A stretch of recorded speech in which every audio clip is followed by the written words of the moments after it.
malheureusement des esclaves de salon, les Africains qui suivent aveuglement les impérialistes ont essayé de nous décourager. Il n'y a pas de raison de se démotiver, parce que l'histoire nous a toujours donné raison et l'histoire continuera de nous donner raison. Ignorée par les observateurs internationaux avertis, cette séquence du discours du sous-préfet en chef de Poutine en Afrique, Ibrahim Traoré, lors de l'une de ses sorties comiques, à l'occasion de la montée des drapeaux ce lundi 3 mars, a plutôt irrité ses propres compatriotes. Spontanément, la publication mise en ligne par Burkina 24 sur sa page Facebook s'est transformée en véritable lynchage pour ce putschiste russe africain. Agacés par les mensonges et les manipulations incessantes du roi de la bêtise, certains Burkinabés répliquent. Disque rayé, concrètement, quel est le bilan, lui réclame un internaute. Quand un autre le lui rappelle, ce discours-là ne mousse plus. Trouvez autre chose maintenant. On est fatigué d'entendre les mêmes choses tout le temps. Toujours à mettre le problème sur les autres.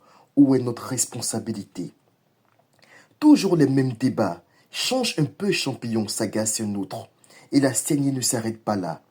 La révolte transpirant dans des centaines de réactions, nous vous en lâchons encore 2 autres, triés sur le volet. On est fatigué d'entendre tous les jours les mêmes refrains. Ou encore, ce qui me fait rire, c'est que lui-même suit la Russie actuellement. Ce qui sera désagréable, c'est que demain, nos enfants nous diront que nous avons suivi aveuglément la Russie et les voilà dans le pétrin. On peut même vous rajouter ce commentaire. Du n'importe quoi. Les encagoulés russes font quoi à Koulouba? Des centaines de commentaires, des milliers peut-être sous cette publication. Tous, quasiment tous à l'unanimité, montrent la rage des Burkinabés contre un affabulateur, un vendeur d'illusions qui plus de 2 années durant les a roulés dans la farine. Allez-y juste y jeter un coup d'œil avant qu'il n'en ordonne la suppression. Les Burkinabés commencent à sortir du coma.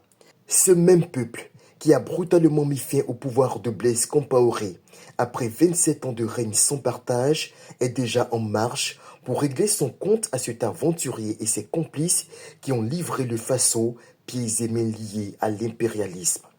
Avant qu'il ne soit trop tard, l'auteur des 13 000 morts, enregistré de janvier 2023 au dernier trimestre 2024, pour ne retenir que cette période, a intérêt à préparer sa fuite. Il n'est pas sûr qu'il ait la chance de Bachar el-Assad. Les choses risquent d'aller très vite.